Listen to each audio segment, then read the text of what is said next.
If you guys haven't played Vindication yet, you're missing out. This is our favorite Sandbox game of the year. You guys don't know what you're missing. Yeah, stick around. We'll tell you all about it. Catch you on the top down. Peace. Okay, so super excited to teach you guys Vindication. Vindication is a sandbox Eurogame, basically. And I'm going to teach you this game in sections. So I'm going to teach you the player board, which mine is set up wrong. Then I'm going to teach you the main board, and then we're going to get into what all the different tiles do. The setup originally doesn't look like this. We have it set up like this so the tiles are out, and we can teach you what they do, but typically they would all start in the scumbag, which is right here. So keep that in mind. As you move around the board and unlock locations, you add more. Yeah, exactly. So, player board. You have 3 spheres on your player board. You have a potential sphere, an influence sphere, and a conviction sphere. Your potential is your potential as a person. So it's not accessible to you. It is just a resource you will have to gain throughout the game. Your influence is your influence on the area you are in, and your influence in attaining certain, like, I guess, characteristics, right, Yep. is the word. And then your conviction is a resource you can spend to exert yourself or control various areas on the map. So, how do you spend this stuff? Well, anytime you gain a resource, it comes from your influence pool. So if I was to gain 2 strength, it would come from my influence pool. If I wanted to use conviction, I could not use it as influence. I would have to use it as conviction. So the things you can do with conviction are things like controlling a region, or if one of your followers is about to die in combat with a monster, you can save them, that type of stuff. It stays pretty passive. You can also use it to empower your draws, which is quite strong, which is anytime you would draw or pick up a card, like if I was to buy a red companion, for example, I could spend a conviction, or dilute one rather, into influence, and then I could draw 3 plus the one that's there and pick one of the 4. Very, very good. Yeah. Now let's look at the board. So basically the traits you have are split into the various colors. So think of this as a color wheel. You have the primary colors, which are your main traits, and then you can combine them to create secondary colors. So for example, 1 strength and 1 knowledge, aka 1 red and 1 blue, are 1 purple, 1 vision.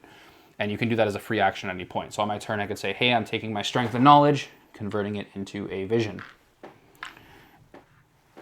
Simply put. So let's talk about how you spend that stuff and what the locations on the board do. So there's duplicates, at least in the base game, of all the locations on the board. Yep. And you can visit those locations, like worker placement type things on your turn, to do the action at that location.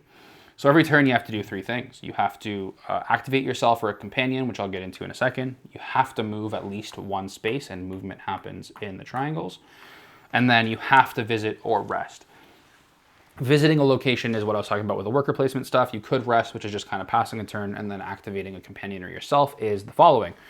Basically, you start as a guilt-ridden scumbag. You are a scumbag who got sent off a ship, and you are trying to reclaim yourself and vindicate yourself. The wretched. As such, you are not very useful. At the start of the game, someone finds you and rescues you. That person is immediately more useful than you are and gives you more traits than you have. So you can activate yourself, which is, in my case, I would gain 1 inspiration, 1 strength, or 1 knowledge. You pick one. Or I could activate my companion, which would give me something more. This companion gives me 2 inspiration instead of 1, and allows me to roll the white attribute dice, which just based on the face it lands on gives you some resource. It's 2 of a primary or 1 of a secondary.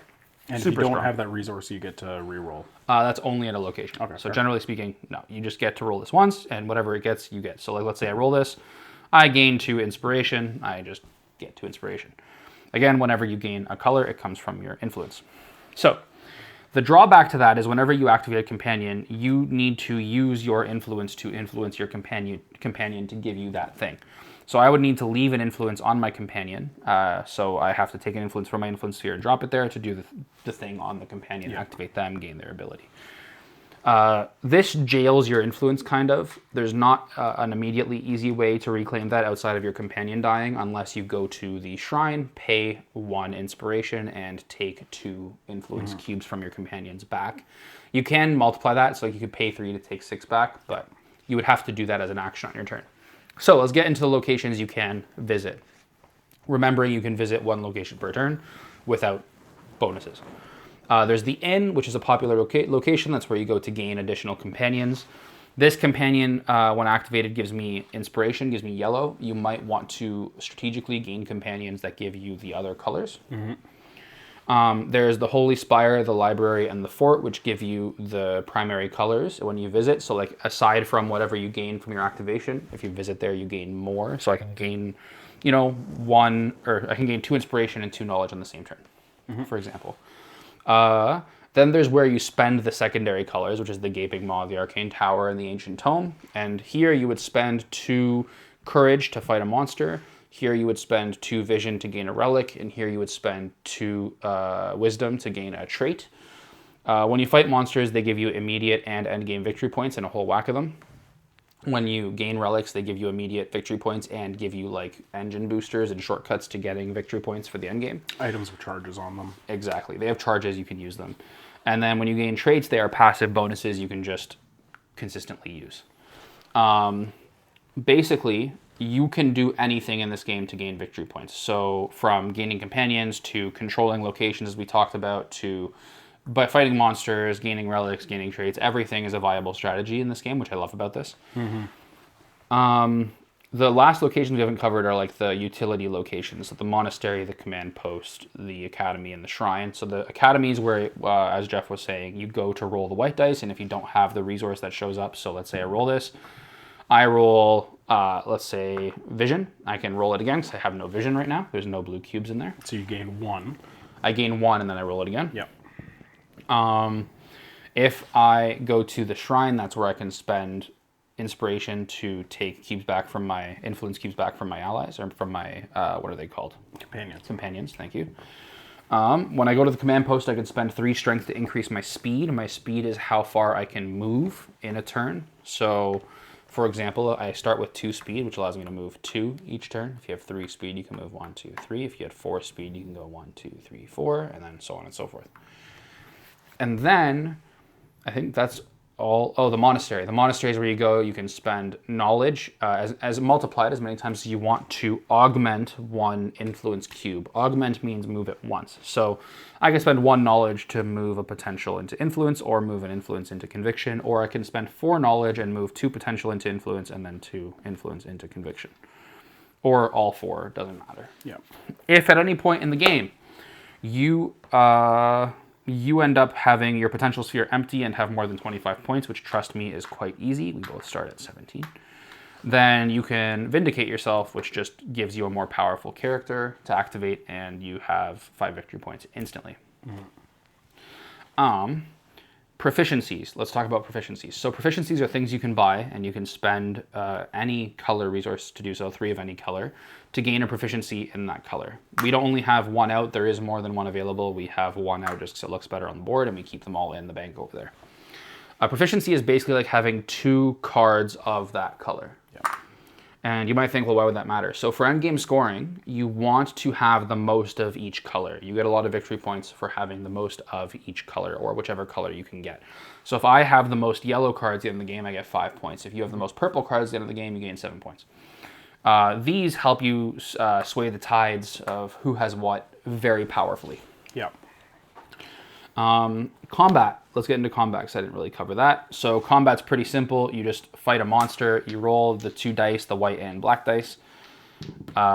If you roll this on the black dice, you have to add 2 influence to your companion. If you roll a skull, your companion dies. If you roll this little miracle, starry type of icon, nothing happens, and you just gain whatever the trait is. Yeah. If your companion is to die, you can spend a conviction to heroically save your companion. If your companion does die, you return all the influence cubes, you lose the victory points, and that's the end of that. Your companion's done. It's also always the companion that you have with you that is the lowest number, I believe. The lowest number, yeah, under their name. Yeah. And endgame. So how does endgame get triggered? Well, this is a sandbox game, so endgame is variable. You'll see these endgame triggers here. We start with 2 of them. So basically, this endgame trigger says when the last endgame trigger token is obtained, which are these little coins, the next round becomes the final round. And then when this one says when 1 player has 0 blocks on his or her power board, the next round becomes the final round. You can also, so when one of these occurs, any endgame trigger, the game ends. You could play in a 2-player game such that you have to trigger 2 of them for the game to end. It gives you a little bit of a longer experience. Basically, when you gain victory points and you cross these coins, you reveal an endgame trigger each time you cross one of these. So there will totally be times where you cross one of these and then an endgame trigger shows up and the game just ends in the next round. It's definitely happened before. Yeah. Yeah. But that's it. That's how you play Vindication. I don't think I've missed anything. There's a whole bunch of modules in the game. We just set up the base game here because there's a lot here, and I think you'll really enjoy it as it is. We'll do another video where we talk about the expansions and some of the modules, I think, and our favorites. But for now, we just wanted to cover the game. Had to get it covered. This game is awesome. We'll come up and talk to you about it now. Thanks. Okay, so that's Vindication. I love Vindication. We've played this probably about 5 times now. Yeah, just you and I have played it about 5 times. Yeah. This game's awesome. It was our most anticipated game of the year, I think. We love, or at least I love, the games that come out of Orange Nebula. I have Unsettled on the way. Vindication is just phenomenal. It's the best sandbox game I've ever played. I need to try more of their games because, like, even just after the first time I played this, like, it's fantastic.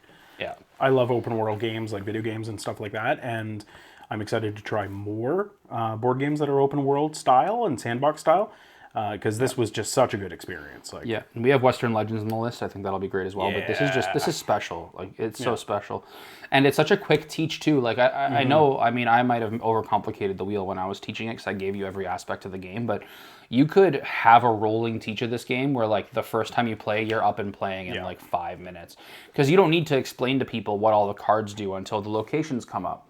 You can literally just tell them, hey, this is the actions you have to take each turn. These are the powers you have.